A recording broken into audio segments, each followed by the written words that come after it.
I remember whenever I was a Christian, I used to have such a difficult time with the concept of hell.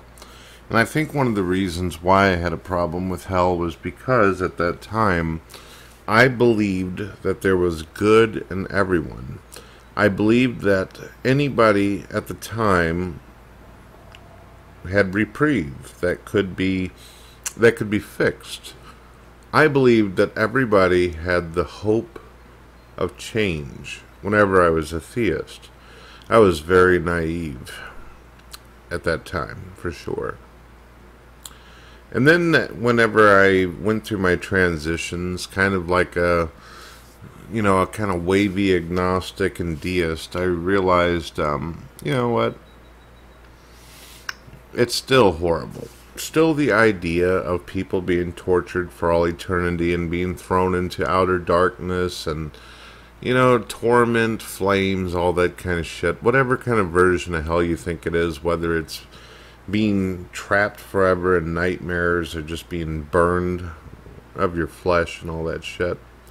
I remember thinking even then, ugh, horrible, nasty shit.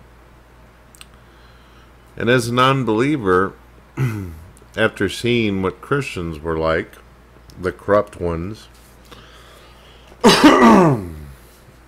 after seeing agnostics out there who are extremely corrupt fucking people, pagans, atheists, deists, and people of all different views, I've seen assholes in every fucking bunch.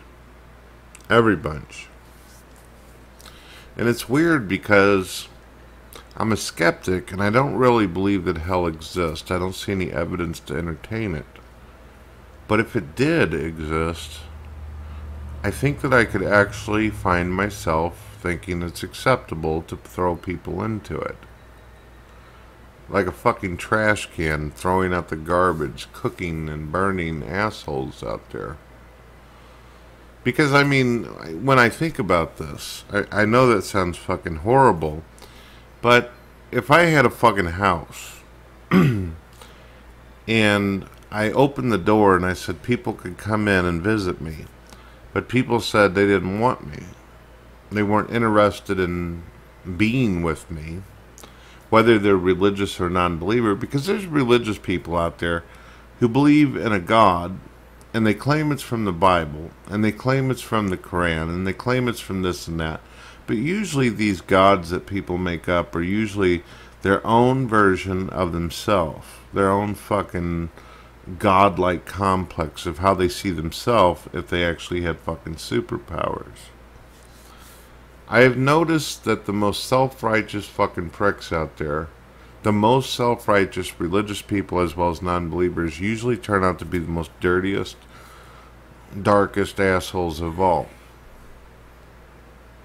So I think I've come to the conclusion, ladies and gentlemen, that if there were to be a hell, then I see no reason for any kind of sympathy, any kind of compassion for rapists and murderers and pedophiles and just people who were downright fucking rotten to the core. And I really do, at this point, after I'm 35 years old now and I've experienced a lot of things, I've seen what a lot of people are capable of,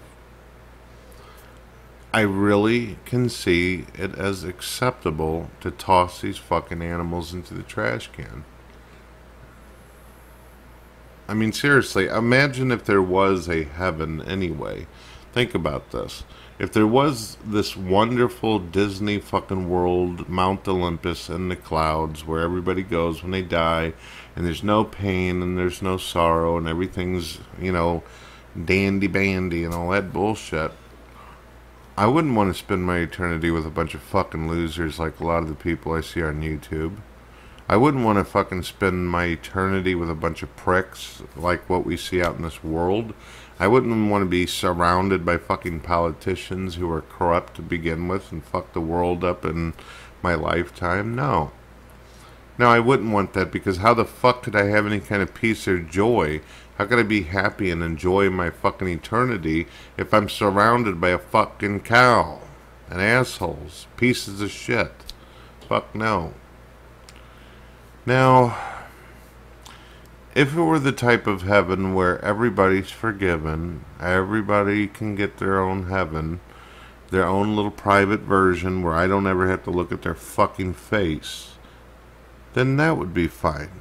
Just as long as I get my own little world where I don't have to look at their fucking face, I'd be fine with that. Because if I were in heaven and I had to look at their fucking face, then I might as well be in fucking hell.